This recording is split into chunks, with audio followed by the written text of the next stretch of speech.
Hello and welcome back. एक बार आप सभी का पुनः स्वागत है। आज हम बात करेंगे प्रसूति अवकाश में उत्पन्न होने वाली एक विशेष परिस्थिति के बारे में।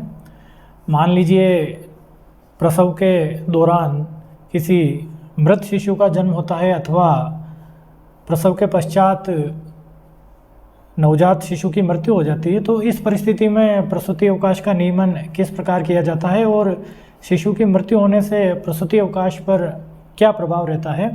साथ ही आगामी जो प्रसव के समय प्रसूति अवकाश आवेदन किए जाएंगे उन महिला कर्मचारी द्वारा, तो आगामी प्रसव पर भी क्या असर इन डिलीवरी का रहेगा, इसके संबंध में एक विस्तृत चर्चा हम इस वीडियो में करेंगे। प्रसूति अवकाश जो राजस्थान सेवा नियम 103 में अनुज्ञेय है, आप इससे भलीभांति परिचित होंगे। किसी भी महिला कार्मिक को अपने प्रसव के समय यह अवकाश दिया जाता है। 180 दिन की कालावधि के लिए यह अवकाश दिया जाता है।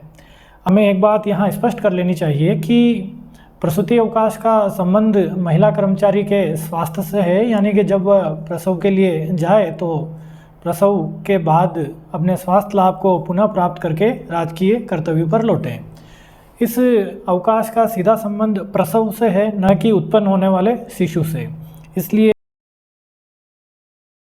चाहे प्रसव से जीवित शिशु का जन्म हो अथवा कोई मिस हैपनिंग हो जाए और प्रसव के पश्चात संतान जीवित न रहे, तब भी यह अवकाश समान रूप से कार्य करता है। उन्हें 180 दिन का अवकाश यहाँ मिलेगा। अर्थात यह स्पष्ट कर लेना चाहिए हमें कि प्रसव से यदि जीवित शिशु का जन्म नहीं हो तब भी 180 दिन के लिए महिला कर्मचारी को यह अवकाश अनुज्ञेय होता है और इस अवकाश का उपभोग सामान्य परिस्थिति की भांति वहाँ किया जा सकता है, उसमें कोई व्यवधान उत्पन्न नहीं होगा।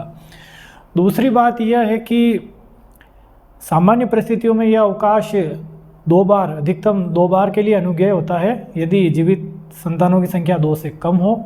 लेकिन एक अपवादिक परिस्थिति में यह तीसरी बार भी अवकाश स्वीकृत किया जा सकता है। आइए इसको हम स्क्रीन पर थोड़ा समझने का प्रयास करते हैं। देखिए, प्रसूति अवकाश नियम 103 राजस्थान सेवा नियम में कवर होता है। यह अवकाश 2 से कम उत्तरजीवी संतान जब तक है तब तक अनुज्ञेय होता है, यानी 2 चाइल्ड अगर किसी के हो गए हैं तो उसके पश्चात यह अनुज्ञेय नहीं होता है। यानी कि फर्स्ट डिलीवरी में ही अगर मान लीजिए आप 2 बच्चों का जन्म हो जाता है तो फिर उन महिला कार्मिक को फिर प्रसूति अवकाश अनुज्ञेय नहीं होता है। सामान्यतः सेवा काल में 2 बार प्रसूति अवकाश स्वीकृत किया जा सकता है। इसके पश्चात एक जो अपवादिक परिस्थिति है कि 2 बार प्रसूति अवकाश स्वीकृत कर दिया गया है, उसके पश्चात भी कोई जीवित संतान नहीं है, तब यह तीसरी बार भी अवकाश स्वीकृत किया जा सकता है। आप अपनी स्क्रीन पर देख पा रहे होंगे। एक एग्जाम्पल के माध्यम से यहाँ हम इसको समझने का प्रयास करेंगे। देखिए, प्रथम प्रसव में जीवित संतान हुई है तो वहाँ प्रसूति अवकाश अनुज्ञेय होता है। उसी प्रकार द्वितीय प्रसव में द्वितीय स्वस्थ संतान हुई है तो वहाँ उनको प्रसूति अवकाश अनुज्ञेय होगा। परंतु वह दंपति तीसरे संतान के समय भी यदि जीवित संतान हुई है तो उन्हें प्रसूति अवकाश अनुज्ञेय नहीं होता है, क्योंकि सामान्यतः 2 बार ही यह स्वीकृत किया जा सकता है और इनके 2 संतान ऑलरेडी पहले से है, तो इन्हें यहाँ तीसरे प्रसव के समय प्रसूति अवकाश का लाभ दिया नहीं जाएगा। एक और एग्जाम्पल देखते हैं। यहाँ प्रथम प्रसव में प्रथम जीवित संतान है तो इन्हें प्रसूति अवकाश दिया जाएगा।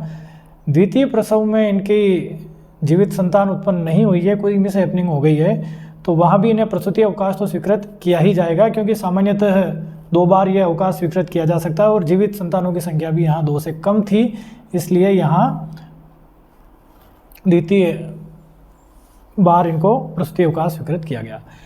लेकिन अब वह महिला कर्मचारी तीसरी बार प्रसव पर जा रहे हैं और माना कि उस समय भी उनके जीवित संतान हुई है, फिर भी यहाँ प्रसूति अवकाश स्वीकृत नहीं किया जाएगा। इसका कारण है क्योंकि उन्हें 2 बार पहले प्रसूति अवकाश स्वीकृत किया जा चुका है और उनके पहले से एक जीवित संतान है, इसलिए इन्हें तीसरी बार प्रसूति अवकाश का लाभ नहीं मिलेगा। यदि यहाँ जीवित संतान नहीं होती इनके तो फिर भी इन्हें यहाँ अपवादिक रूप से प्रसूति अवकाश दिया जा सकता था, परंतु इस परिस्थिति में चूंकि जीवित संतान इनके हैं इसलिए इनको प्रसूति अवकाश का लाभ इस उदाहरण में यहाँ नहीं मिलेगा। एक और उदाहरण के माध्यम से यहाँ हम समझने का प्रयास करेंगे।